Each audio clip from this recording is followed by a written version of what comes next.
Hey, friends, and welcome to Heartful Beings, where we bring loving, grounded, and practical perspectives to living a heart-centered life with Janet Uribe and Milena Rodriguez. This is the place where we will explore all things spiritual with an open heart while keeping our feet on the ground. We share experiences, bring in special guests, and have open-hearted conversations about all things spiritual. If you are new or open to expansion, spiritual principles, and universal truths, then we may be kindred spirits. All we ask is that you take what resonates, nourish your soul, and just leave the rest behind. Hello, friends, and welcome to Heartful Beings. I am Janet. I am here with the beautiful Milena Rodriguez. Hey, everybody. Hello.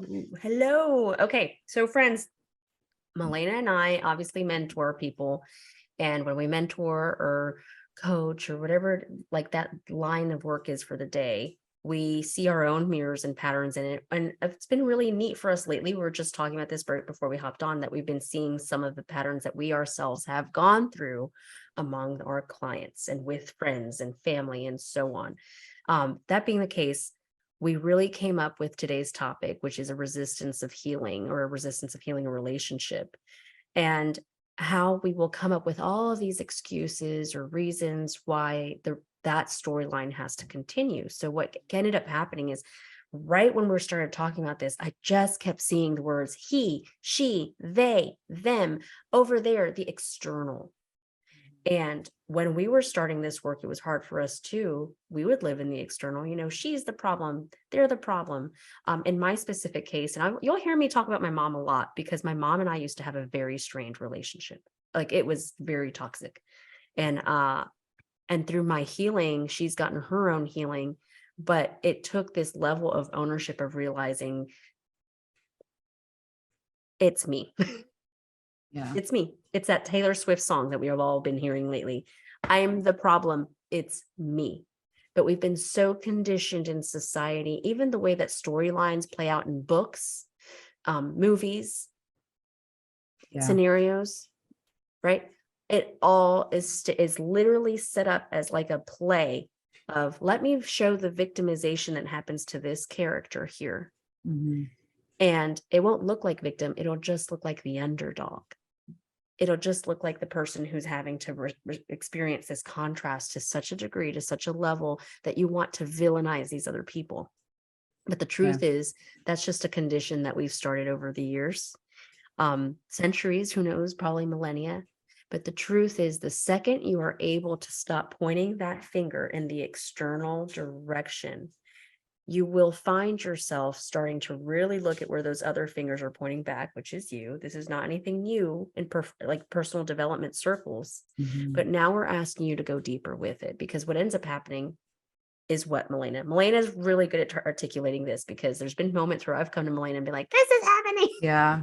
She's like, just remember.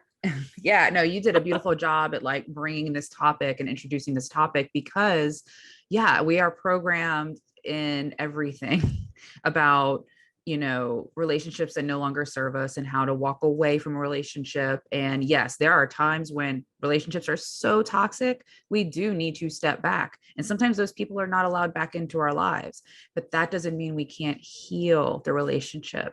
We don't need to keep walking in the trauma of the relationship. And it is really freeing. It's like really amazing to me of how much my healing over the last couple of years has been all relationship. And most of the time, I'm not even talking to those people.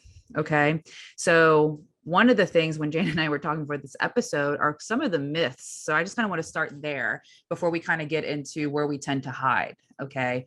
There are myths that for a while, and I'm not even sure where this programming first came from, but I was resistant to healing relationships because I felt this need that I had to confront them and I had to have confrontation with them.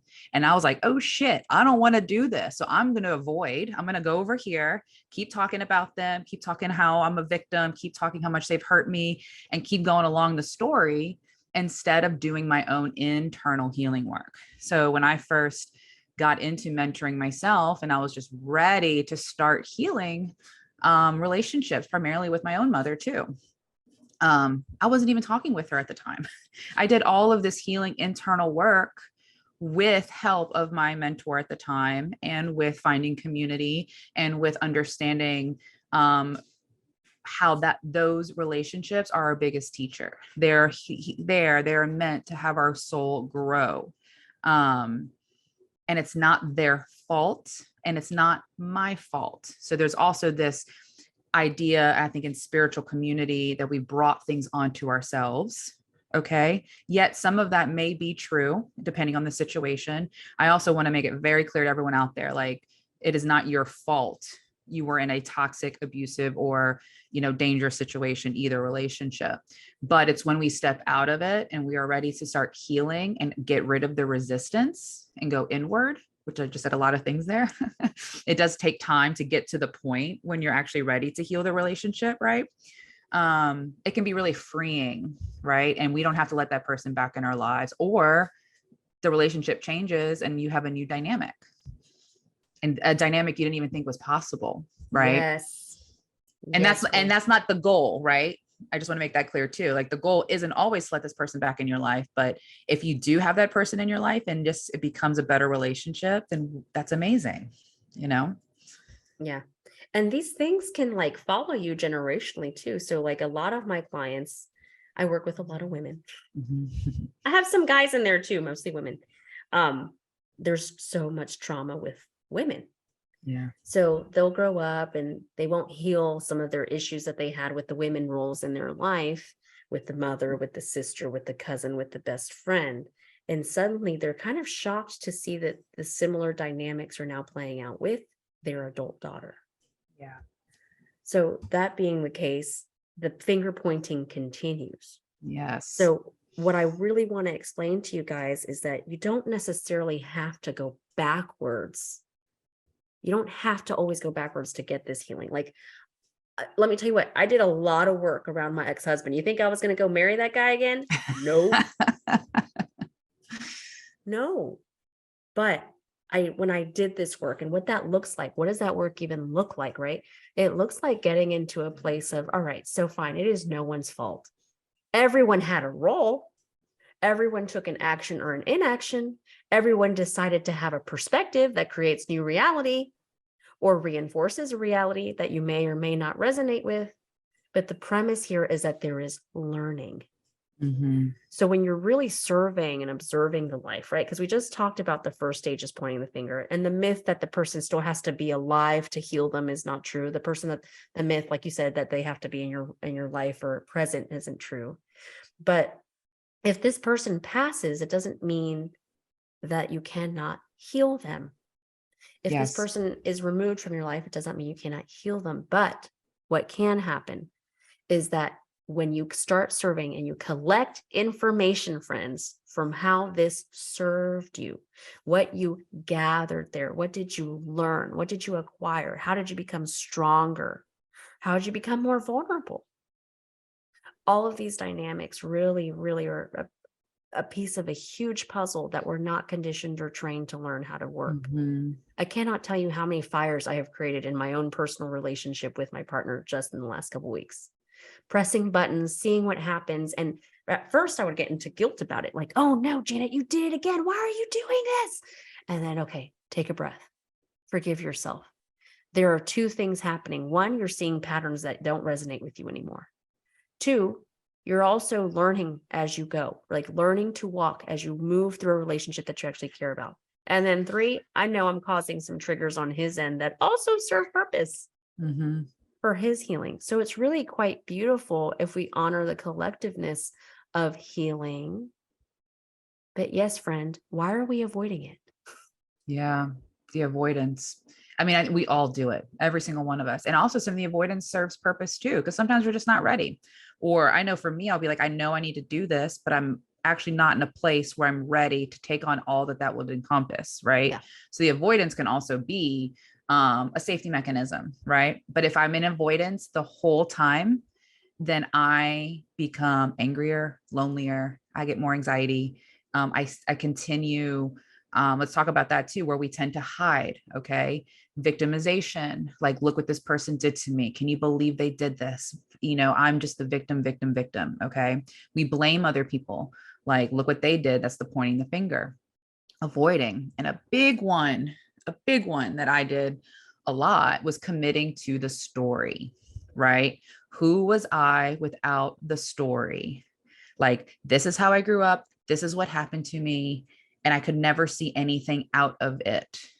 When in reality, I can now see everyone's role that they played in it, how it served them, and what I learned from it, and what kind of person it created for me to be now, you know?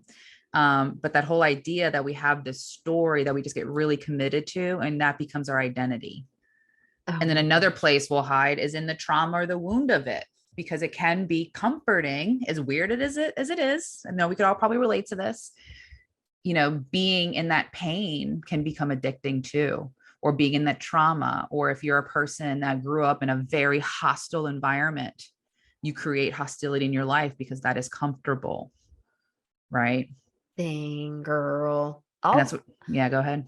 I am moved by that last one because well, right before getting on here, guys, Melina and I chat for a few minutes and I was telling her about some stuff. And basically, I've been crying myself to sleep for 3 nights in a row. And it was intense, guys. We're not talking about just regular, oh, I'm crying myself to sleep. Like there were like actual heaving like situations happening. And it's because I've been in resistance of healing my neglect issues from when I was a child. Like my parents were very busy. They were also avoidant and tending to their own difficulties and needs that they needed to heal, right? So the pain of the child is resurfacing today.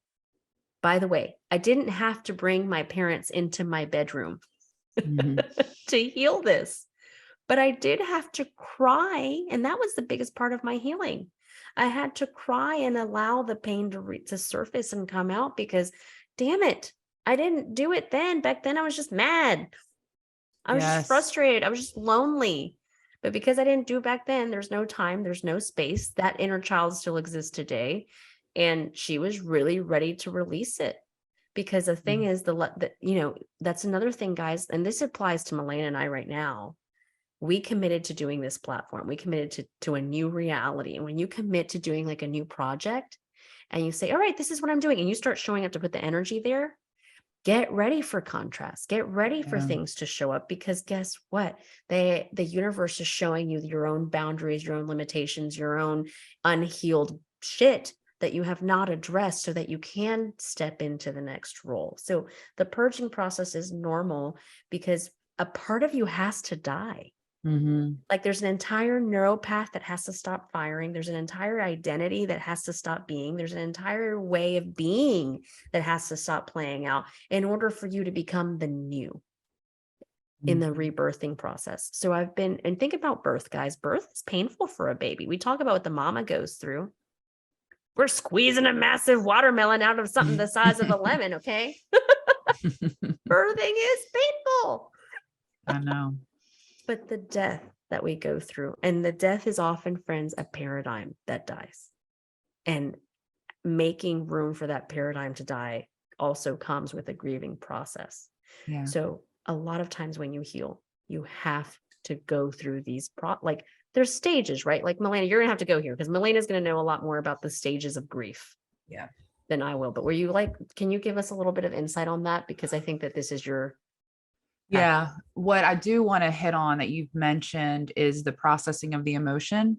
yeah. So that actually came to me this morning. I was reminded of when I was pregnant with my daughter.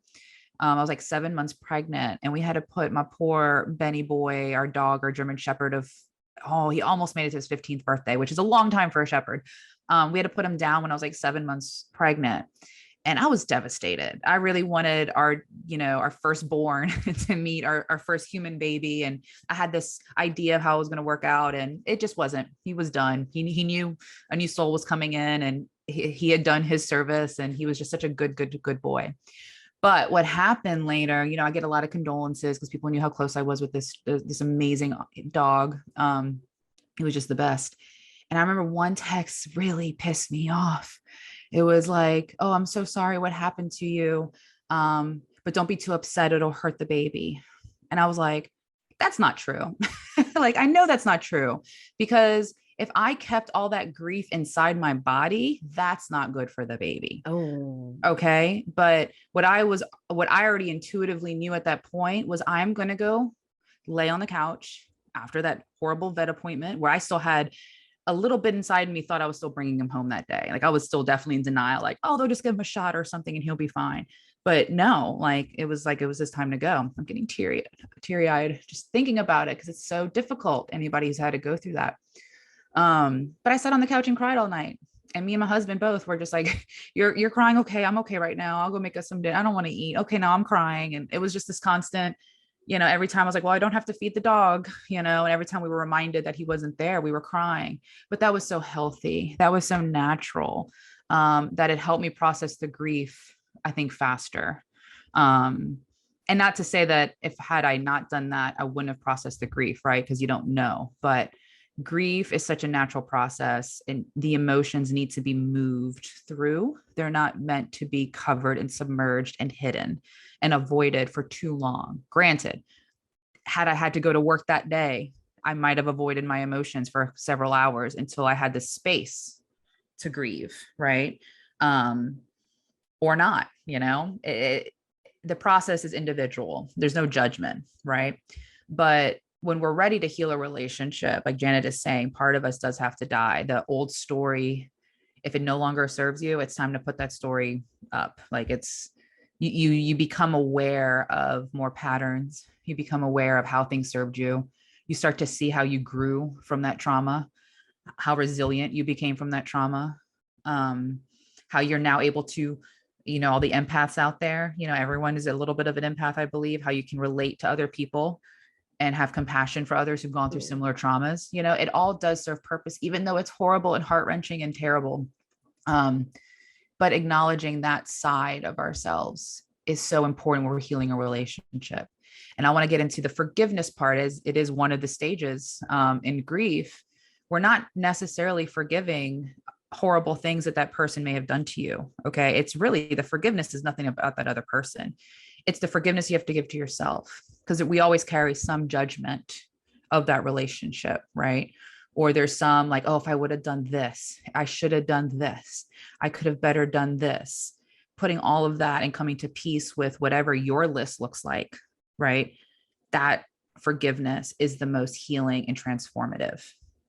And again, that person doesn't even have to be in your life at the time. And something you brought up earlier, Janet, they could be deceased, which is some of the work that I've been doing with a lot of clients lately. Is they've been wanting to connect with people that have passed away in their lives, and the healing that can happen, even the connection with that.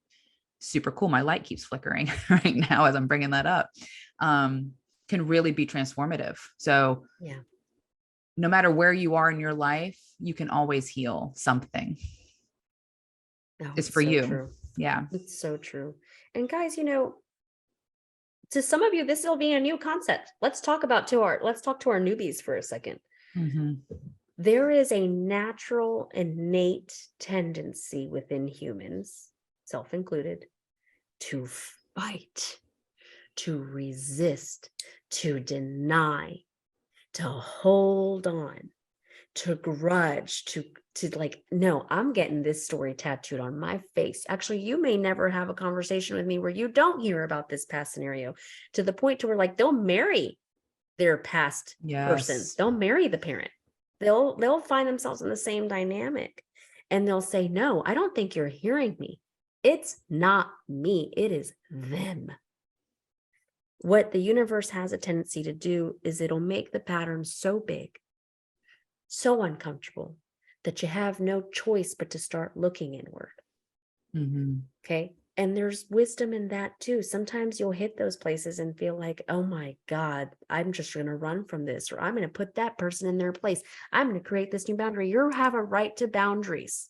You have a right to decisions. You have a right to create a healthy space for yourself to do these healings. But if you do not walk in the ownership of, I incarnated as a spirit to go through the dichotomy of both the good experiences and the bad, then you won't learn how to use the bad experiences or the uncomfortable experiences to start creating more of what you want. Mm-hmm. Okay. So what do you get out of healing? Well, you get to become a masterful creator. You get to really start calling more shots for yourself. You get to learn a lot more about your empowerment. You get Mhm. to learn a lot more about how easier life can get, and how you can attract as opposed to push, and how you can thrive as opposed to survive. Amen. Because yeah, amen.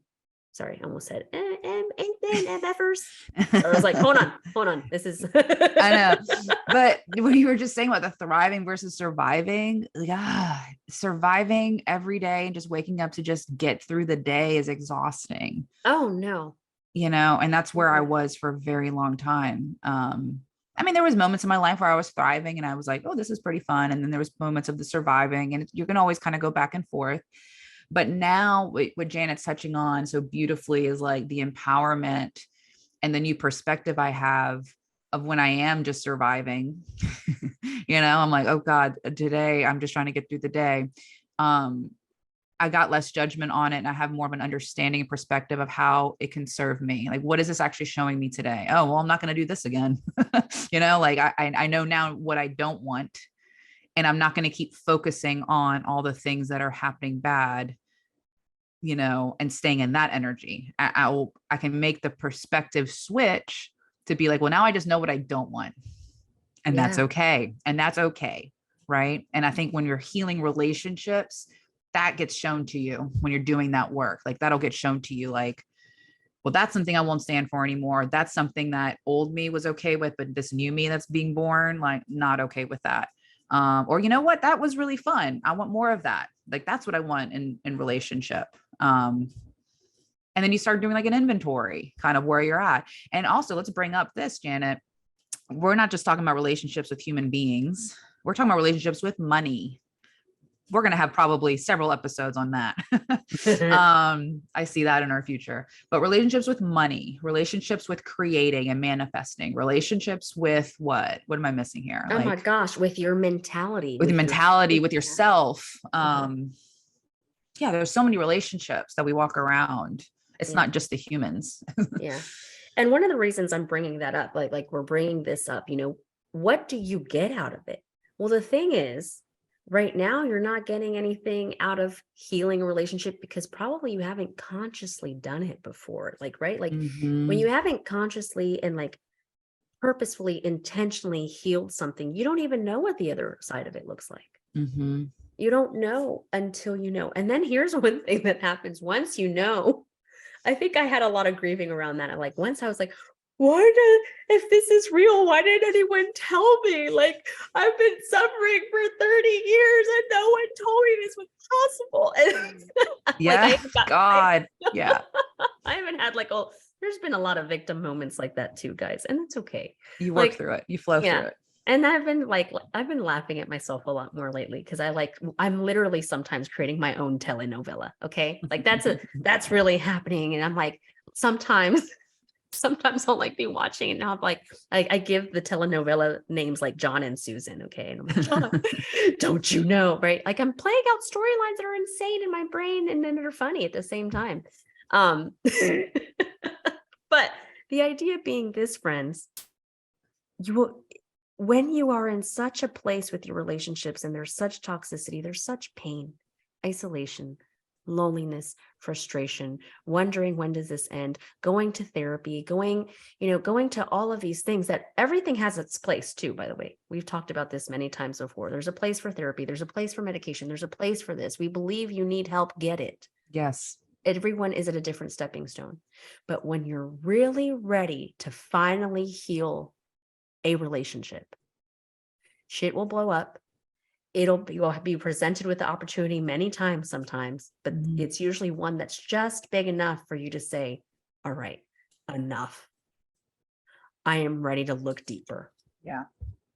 Dude, and what you find, it always reminds me of all these tarot cards that Melina pulls out. Mm-hmm. Some of them come out and they look beautiful and you're like, holy cow, that just opened all of my heart and my ovaries and who knows what else is opening right now. But you really start to have such beautiful perspective and you start to see how powerful the mind is. Yes. Because really, when we're talking about healing, nothing is wrong. The only thing that is perhaps limited is the mind. Yeah. And we're talking about teaching the mind to see perspectives Mhm. beyond just one. Look Yeah. at that. Because look at that one perspective. And those of you who are listening on the podcast and not seeing the video, I have my one finger up. And when you just focus on one perspective, that's incredibly limiting. Yeah. It really is. When we get attached to the story, we get attached to the way that we're avoiding, and I'm talking attached. Obviously there's a place for when we need to avoid or commit to a story or, blame a little bit. But when we stay in that energy, yeah, it's limited. It's not wrong, but it's totally limited, because I always believe there is a solution to every problem. There are so many perspectives. There's so many different ways to get out of the box. But when we're in that place that, nope, this is just where I'm going to be, totally fine. But when you're ready to heal the relationship and grow, that's, I think, the people out there listening to us, and listening to these types of podcasts, and stepping their feet, who are new to spiritualities, because it really opens up this healing process of looking at other perspective. Take what resonates and you leave the rest. But moving into that energy with the mind, and then we talked earlier, in earlier episodes, about how the heartful being is making that mind to heart connection, mind to body connection, to where, everything feels in alignment. And I say that, like, you have a thought, or you have that light bulb moment of like, oh, I get it. I see that person's perspective, and I'm no longer triggered by it. It doesn't have a hold on me. I'm not allowing it to have power over me. Okay. Make sure it feels good in the mind. Get into the body. Does it feel good in my heart? And does it feel good in the body? And when you get a yes, yes, yes, you're good to go. I think that's like a really good tool that I've used, because the mind can be really tricky. The mind can keep us in places that we are ready to move on because it's safe. Yeah. Because healing can be a really hard work, because we're asking, as we talked earlier, about the death. It's like it's challenging you to put away parts of your identity that had gotten you to that point. Oh my gosh, absolutely. It really is true. Yeah. Yeah. And when you can't get to those depths, guys, reach out to someone. Like, get help. There's traditional methods of getting help, like both medically or, psychologically, therapeutically. But I really like mentoring and coaches too, because they help really identify those blind spots of your life where you're not looking. One of my favorite clients right now too. I love her. She probably knows who I'm talking about. She's listening today.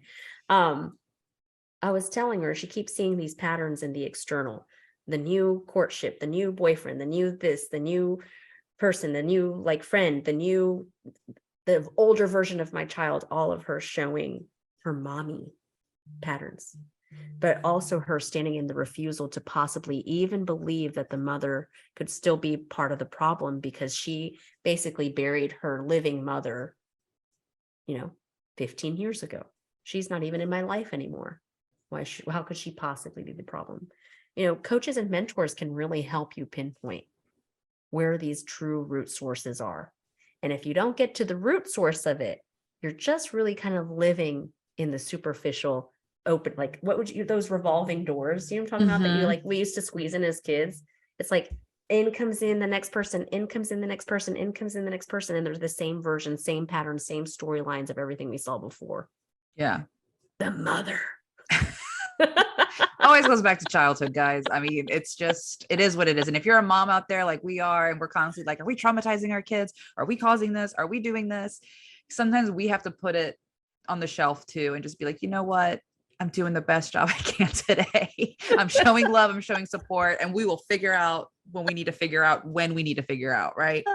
Because it is, there is like it can be a little too much when you start to understand a lot of these things and these perspectives, and then we start analyzing our behavior all the time. My God. So please go out and still live your life and go tear shit up and go have a good time and just do, what feels right for you. Yeah. And go ahead. But I wanted to say, a lot of times, even when we have buried our loved ones, I hate to tell you, they're still kind of hanging out a lot of times. And they're actually can be some of your biggest support, because a concept that I think we've introduced, or not sure if we've introduced yet, but we're all soul family. So we all play roles, we all come into this life. And if some of y'all are not into past lives, don't even worry about it. I totally respect that. But my perspective, and I know Janet's perspective, is that we all travel here in these soul packs. And so we all sign up to play these roles in this play. I think Dolores Cannon really brought this to, life in the 80s and 90s and stuff. But yeah, so even when we're gone in this physical 3D life, and the reason we can connect with our loved ones on the other side is because they don't really ever leave us. Our ancestors in the lineage is real thick. It's real big. And so there's so much support and love out there. So even if you had a really difficult relationship in this life, it's not too late to heal it. It's not. I just wanted to say that a little bit. Yeah. I'm glad you did. I think that's the perfect place actually, like, to close it down for today. That's perfect, because that's the thing, friends. We're not alone. You're not really alone. The depths of pain can feel lonely. Yeah. But you are not alone. Yeah. So when it comes to healing your relationships, I guess the thing that we'll leave off on is, and I say this because it applies to the mother who feels like she's screwing it up with her own kids right now. And it applies to the kid who still feels like the mother screwed them over. We all signed on for it. We all signed on for it. So if we're not looking deeper to see what would I sign on for this for, and really identify what you gain when you signed up for it, then you're going to feel a little bit more stuck. And that's okay if you do. There's a time, there's a place, it will happen when you really say, yes, I'm ready. It will. Yeah. So it's never too late. I mean, that's really what I want to say. You're never too old. It's never too late. They don't have to be in your physical space. They don't even have to be in your life, but the healing is really all about you. Yeah. Period. Yeah, absolutely. All right. This is a mega shout out to our Tay Swift girl out there. I don't know a lot of her music, but some of the stuff that I do know, she's amazing. But she has a great song, friends, that you should listen to after this episode. The I'm the Problem, It's Me song. Very deep. I'm gonna have to check it out. Yeah. All right, my friends. Well, we will leave you on that note. So much love for you guys.